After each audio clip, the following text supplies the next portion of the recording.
Well, this is part 2 of day 29. You see, after my moped adventure, I had to go back and pick up the family. You see, I left them behind at the mall, eating Mr. Donuts. And I'd take a guess that they've had enough donuts for the day. But I haven't.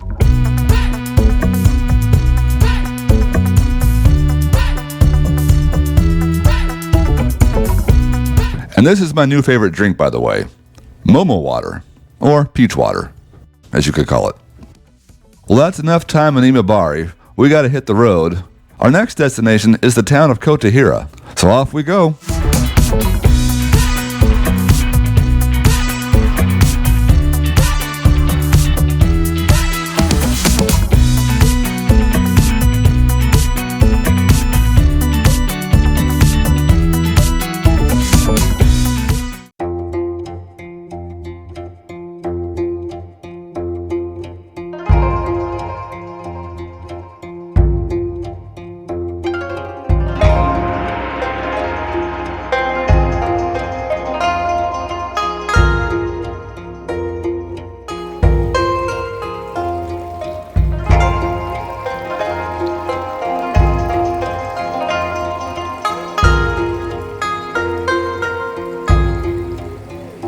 Now, Kotohira is home to Shikoku's most famous shrine, Konpira-San.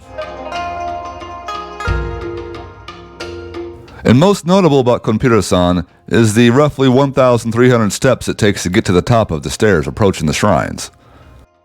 This mountain path is a highlight along the Shikoku 88 Temple pilgrimage, which many monks and tourists complete every year as part of their path of enlightenment.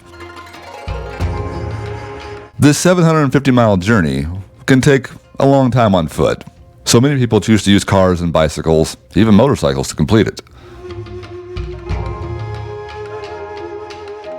The journey has different meanings to different people, and that's fine, because anytime you spend a month walking, you're going to learn something about yourself. For a small donation, there are walking sticks available for rent at the bottom of the staircase. I recommend one.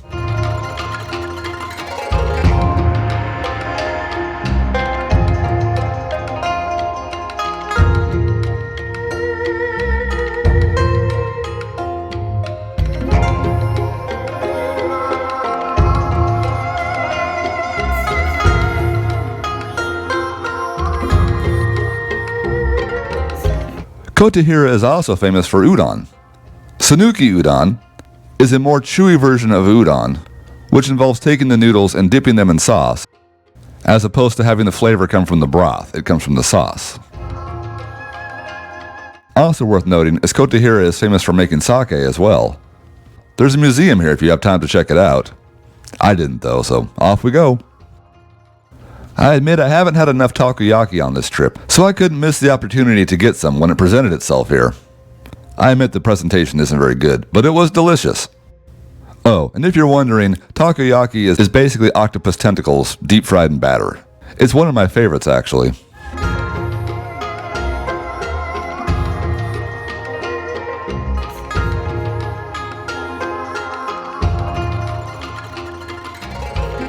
And this was a new concept to me, a vending machine that dispenses gyoza. Let's give it a try.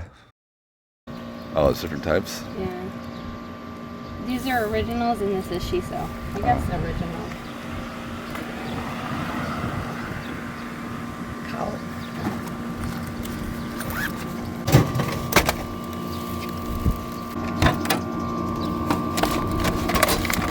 It's cold, yeah. Is it frozen? Just a note though, it turns out that they were frozen, and you still have to make the gyoza. We probably should have read the fine print. Also famous in Kotohira is the Takotoro Lighthouse. This was built in 1860 and originally served as a lighthouse for sailors in the Seto Inland Sea. Nowadays it's just a really cool photo spot next to the train station.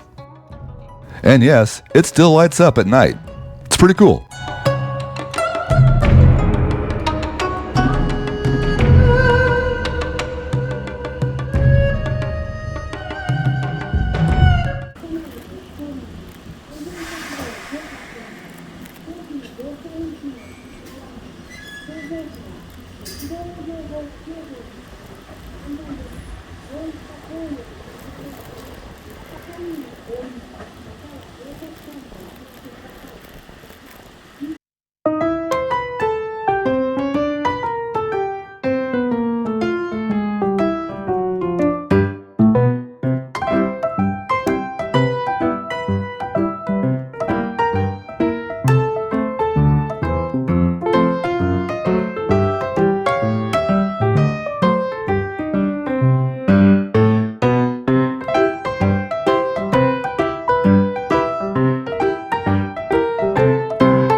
There's also a new Yakiniku place in town that wasn't here the last time we visited, so who can say no to Yakiniku? All day, every day, baby.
And for our next set of accommodations, we chose a rental house this time. This well-maintained but old house gives you an idea of what the average house in Japan kind of feels like. Usually dated, but well-maintained. They're like beautiful time capsules to a different era.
This house, however, does have a refurbished bathroom, which we really appreciated.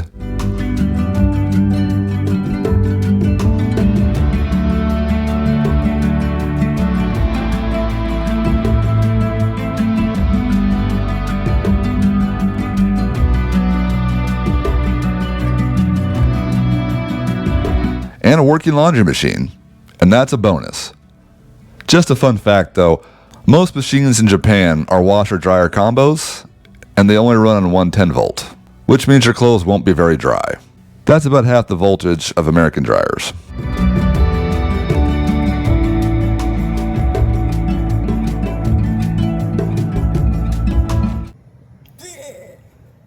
Spits a web at you. And for all you giant spider fans, I'll let you know this is the first run-in I have with the infamous Huntsman spider. And this is just a small one, mind you. Just a small one. It has to be close to compare size. You can't just... Your hand looks bigger. No. I don't want it. It's about right size. I'm not putting my hand where I can bite it. Well, that's it for day 29. Day 30's coming up, and we're going to a water park. Because New Ryoma World is just a short drive away from Kotohira. It makes an excellent base camp. We'll see you there.